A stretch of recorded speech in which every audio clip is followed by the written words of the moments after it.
You're going to die with your dreams still inside you if you don't start taking yourself seriously. Not someday, not when you're ready, not when things calm down or the kids grow up or you have more money or less fear. Now.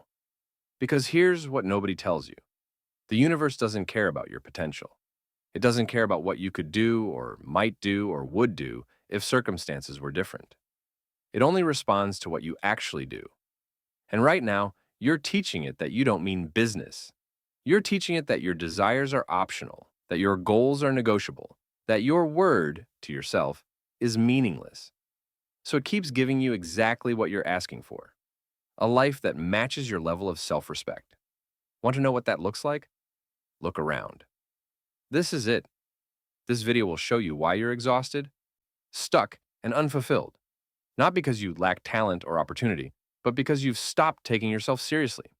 Most advice tells you to work harder, be more disciplined, push through, but the real issue is self-trust. Every broken promise to yourself erodes your foundation until you don't believe in your own follow-through anymore. We're going to explore what actually happens neurologically, emotionally, and practically when you finally start honoring your word to yourself. Why self-betrayal is the root of your suffering and the exact moment everything shifts. This isn't about perfection. It's about integrity with yourself. Let me give you a way to think about this that'll make everything click. Imagine for a second that your relationship with yourself operates exactly like a bank account. Stay with me here because this is important. When you're born, that account starts with a balance. You trust yourself completely. A baby doesn't question whether they're hungry or tired or uncomfortable. They just know, and they honor that knowledge instantly. Pure integrity. But then life starts happening. You learn to override your needs. You learn to doubt your instincts. You learn to abandon yourself. And here's how the account works. Every time you make a promise to yourself and keep it, that's a deposit. Every time you say you're going to do something and you actually do it, you're building capital in that account. Your self-trust grows. Your confidence grows. Your sense of personal power grows. Because on a deep subconscious level, you're proving to yourself that you're reliable, that you mean what you say, that your word has weight. But every time you break a promise to yourself, that's a withdrawal. Every I'll start Monday that becomes another Monday that passes. Every I'm going to set that boundary that you don't set. Every this is the last time that becomes one more time and then another and another. Every goal you write down in January that you've completely forgotten by February. Every time you hit snooze when you promised yourself you wouldn't. Every time you scroll social media when you said you were going to work on your dream. Every time you stay silent when you needed to speak. Every time you say yes when you meant no. Withdrawal, withdrawal, withdrawal. And you know what happens when you keep making withdrawals without deposits? You go into debt, self-trust debt. And just like financial debt, it compounds. The interest is brutal. Because now you're not just dealing with the broken promise, you're dealing with the shame of breaking it, the disappointment in yourself, the voice that says, see, you never follow through. You always quit. You're not the kind of person who does hard things. And that voice? That's your account statement. That's the bank telling you you're overdrawn. You cannot trust yourself. You have no credibility with yourself. And this is where most people live, in self-trust bankruptcy, making promises they don't keep, setting goals they don't pursue, declaring intentions they don't honor, and then wondering why they feel stuck, why they feel powerless, why they can't seem to change. It's because deep down, you don't believe you will. Your subconscious has the receipts. It has years of evidence that you don't mean what you say. So, why would this time be different? I remember the exact moment I realized I was operating in self-trust debt. I was sitting in my car outside a gym. I'd bought this membership 6 months earlier, had gone maybe 3 times, and I was sitting there having this internal argument. The same argument I'd been having for weeks. I should go in. I need to go in. I'll feel better if I go in, but I'm tired, but I'm busy. But I can go tomorrow. Tomorrow will be better. I'll really commit tomorrow, and then I caught myself. I heard myself making the same promise I'd made yesterday, and the day before that, and the day before that, and I realized if I had a friend who talked to me the way I was talking to myself, who made promises to me the way I was making promises to myself, who canceled on me as often as I was canceling on myself. I would never trust that person. I wouldn't even want them in my life. And it hit me like a truck. I had become the most unreliable person in my own life. The person who broke the most promises to me was me. The person who disappointed me most consistently was me. The person who showed me over and over again that my needs didn't matter, that my goals weren't important, that my word meant nothing was me. And I was living with that person 24 hours a day. No wonder I was exhausted. No wonder I felt stuck. I was in a toxic relationship with myself. Now, let me ask you something, and I want you to really think about this. Imagine you're hosting a dinner party. You've invited the most important people in your life, people you love, people you respect, people whose presence matters to you. You've prepared this beautiful meal. You've set the table. You've created this space of warmth and connection. And there's this one person on your guest list. Let's call them Sam. And Sam has a pattern. Sam always confirms they're coming. Sam always says they're excited. But Sam cancels at the last minute, every single time. Or Sam shows up 2 hours late with no apology. Or Sam shows up and spends the whole evening on their phone, not really present, not really engaged. Sam makes promises and doesn't keep them. Sam says they'll bring something and forgets. Sam commits to plans and bails. How many times would you invite Sam before you stopped? How long would you tolerate that kind of disrespect before you said, you know what, this person doesn't value my time, doesn't respect my effort, doesn't care about their commitments. I'm done. You'd cut them off, right? You'd stop investing in that relationship because it's one-sided. Because Sam has shown you through their actions that you don't matter enough for them to keep their word. Now, here's the part that's going to sting. You are Sam. In your own life, you are that unreliable guest. Every time you tell yourself you're going to work out and you don't. Every time you say you're going to finally start that project and you scroll instead. Every time you promise yourself you're going to set a boundary with that person and you cave. Every time you commit to a goal and abandon it when it gets hard. Every time you say this is important to me and then act like it's not. You're being Sam. You're disrespecting yourself. You're showing yourself that your word doesn't matter, that your needs aren't important, that you're not worth showing up for. And here's what kills me. You would never treat someone you love this way. If your best friend called you and said, I really need you today, you'd show up. If your kid asked you for something important, you'd make it happen. If your boss set a deadline, you'd meet it. But when you make a promise to yourself, when your soul says, I need this, I want this matters to me, you negotiate, you rationalize, you postpone, you abandon. Why? Because somewhere along the way, you learned that you're the least important person in your own life, that everyone else's needs come before yours, that keeping your word to others matters, but keeping your word to yourself is optional. And listen, I'm not coming at you with judgment. I'm coming at you with love and urgency because I've been there. I've been Sam in my own life. I've made promises to myself that I didn't keep. I've set goals I didn't pursue. I've known what I needed to do and done the opposite anyway. And I've paid the price. In my health, in my relationships, in my peace of mind. And I'm telling you right now, you cannot build a life you're proud of on a foundation of self-betrayal. You cannot create success while constantly breaking trust with yourself. You cannot experience freedom while living in the prison of your own broken promises. But here's the beautiful part. Here's where the hope lives. The moment you start taking yourself seriously, I mean really seriously, like your word to yourself is sacred, everything changes. And I mean everything. It's not gradual. It's not subtle. It's a shift that you feel in your body, in your energy, in the way you move through the world. Because when you start keeping promises to yourself, even small ones, you begin to rebuild that self-trust account. You start making deposits, and your nervous system notices. Your subconscious notices, and it starts believing you again. Let me tell you what this actually looks like. It starts simple. Maybe you say, I'm going to drink a glass of water first thing in the morning.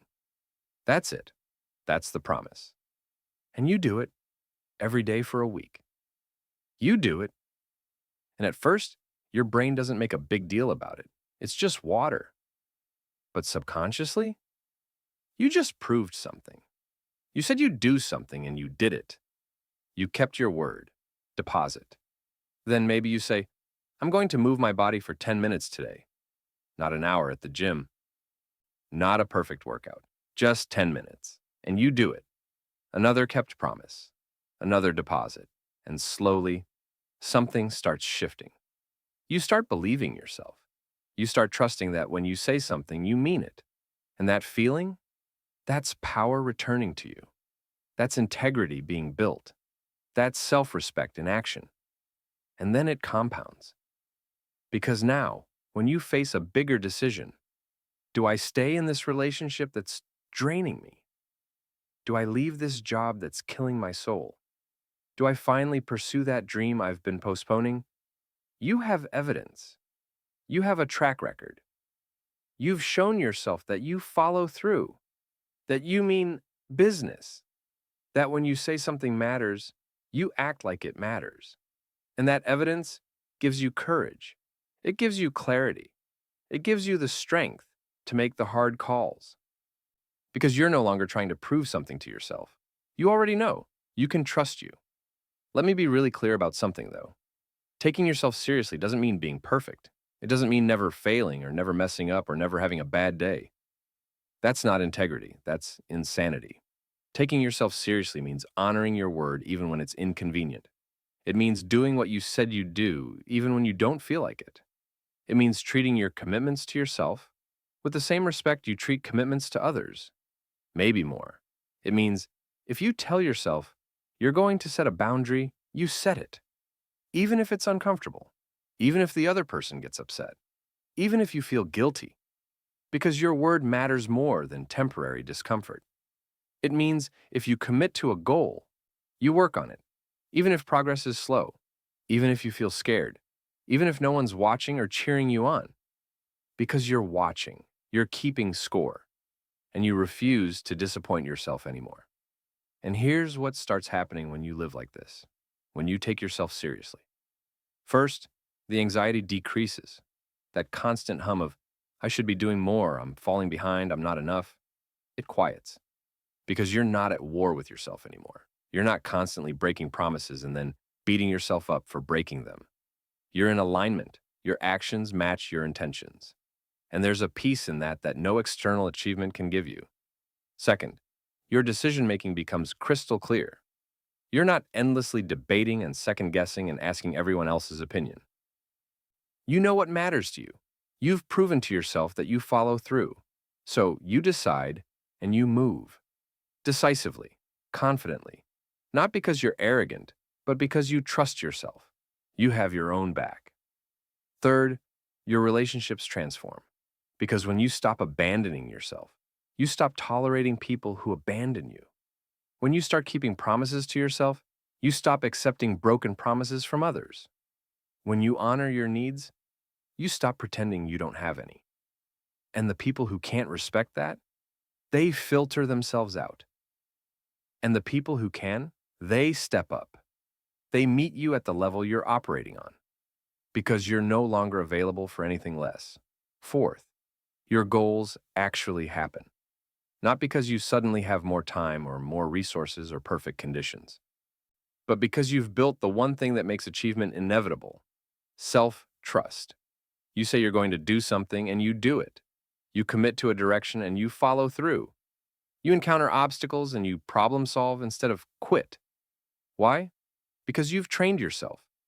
You've shown yourself that you're the kind of person who finishes what they start, who keeps their word, who takes themselves seriously. So how do you start? How do you actually begin rebuilding this self-trust account? Here's what I want you to do. For the next 48 hours, I want you to only make promises to yourself that you will absolutely, definitely, without question keep. This means radical honesty, radical realism. If you're not going to work out for an hour, don't promise an hour. Promise 10 minutes. If you're not going to write a whole chapter, don't promise a chapter. Promise one paragraph. The goal here isn't achievement. The goal is kept promises. You're rebuilding credibility with yourself. You're making deposits. And here's what you'll notice. It feels weird at first. Your ego wants to make big declarations. I'm going to transform my whole life starting tomorrow. No. Start with, I'm going to make my bed tomorrow morning. That's it. Keep that one promise. Then make another small one and keep that one too. Build momentum with tiny deposits. Because right now, you need evidence that you're trustworthy. And you can't get that evidence by making grand promises you won't keep. You get it by making small promises you do keep, over and over and over. Second thing, tonight, I want you to do a self-respect audit. Get out a piece of paper and write down 3 ways you're currently disrespecting yourself. And I don't mean judging yourself, I mean the actual behaviors. Maybe you're tolerating someone's bad treatment. Maybe you're ignoring your body's signals for rest. Maybe you're skipping meals. Maybe you're saying yes to things you don't want to do. Maybe you're staying silent when you need to speak up. Maybe you're breaking promises to yourself about your health, your boundaries, your goals. Write down 3, just 3, and then pick one, just one, and decide right now, what's my new boundary? What's my new standard? What will I no longer tolerate for myself? Maybe it's, I will no longer answer work emails after 7 p.m. Maybe it's, I will no longer skip lunch. Maybe it's, I will no longer make plans with people who consistently disrespect my time. Whatever it is, pick one and draw a line. This is my new standard. This is me taking myself seriously. And then honor it. Not perfectly, but consistently. Show yourself that you mean it. Third practice. Every single day, I want you to spend 60 seconds in front of a mirror. I know it sounds weird. Do it anyway. Make eye contact with yourself and say out loud, I'm going to keep showing up for you. You can trust me. That's it. Say it even if you don't believe it yet. Say it even if it feels awkward. Say it even if emotions come up. Because you're rewiring something deep. You're speaking directly to your subconscious. You're making a commitment to the most important relationship in your life, the one with yourself. And you're going to keep that commitment. Here's what I need you to understand as we bring this home. Taking yourself seriously isn't about becoming someone new. It's not about transforming into some perfect, disciplined, unrecognizable version of yourself. It's about finally honoring who you've always been. It's about treating your own promises, needs, and dreams with the same reverence you give to everyone else's. It's about recognizing that you matter. Your word matters. Your life matters. And you deserve to be taken seriously, especially by you. And I know it feels vulnerable. I know it feels scary to actually mean what you say, to actually follow through and to actually demand more of yourself. Not from a place of punishment, but from a place of love. Because if you start taking yourself seriously, you can't hide behind excuses anymore. You can't blame circumstances. You can't point to everyone else and say, this is why I'm stuck. You have to own your life. You have to own your choices. You have to own your results. And that's terrifying because it means you're responsible. But it's also the only path to freedom, the only path to power, the only path to building a life you're actually proud of, your new truth. Say it with me right now, out loud. I am no longer available for a life where I abandon myself. My word to myself is sacred. My needs matter. My dreams are non-negotiable. I take myself seriously, not someday, but right now. Say it again. I am no longer available for a life where I abandon myself. My word to myself is sacred. My needs matter. My dreams are non-negotiable. I take myself seriously, not someday, but right now. If something shifted in you during this, if something clicked, if you felt that uncomfortable recognition of yourself as Sam at the dinner party or the bankrupt self-trust account, I want to know. Drop a comment below and tell me, what's one promise you're making to yourself today that you're going to keep? Just one. Put it out there. Make it real. Let's build evidence together. Let's rebuild that self-trust account together. Let's prove to ourselves that we mean business. And if you're ready for more content that doesn't just make you feel good for 5 minutes, but actually transforms the way you live, hit that subscribe button. Not for me, for you. Because you deserve to be surrounded by voices that call you higher instead of letting you hide. You deserve reminders that you're capable of more than you're currently choosing. You deserve truth that challenges you to finally take yourself seriously. You're not behind. You're not broken. You're not too far gone. You're just finally waking up to the fact that you've been the one holding yourself back. And now, you get to be the one who sets yourself free. The universe is waiting for you to mean business. Your dreams are waiting for you to take them seriously. Your life is waiting for you to stop negotiating and start deciding. Now go keep a promise to yourself. Start with one. Build from there. And watch what happens when you finally become someone you can trust. Everything changes. I promise you. Everything changes.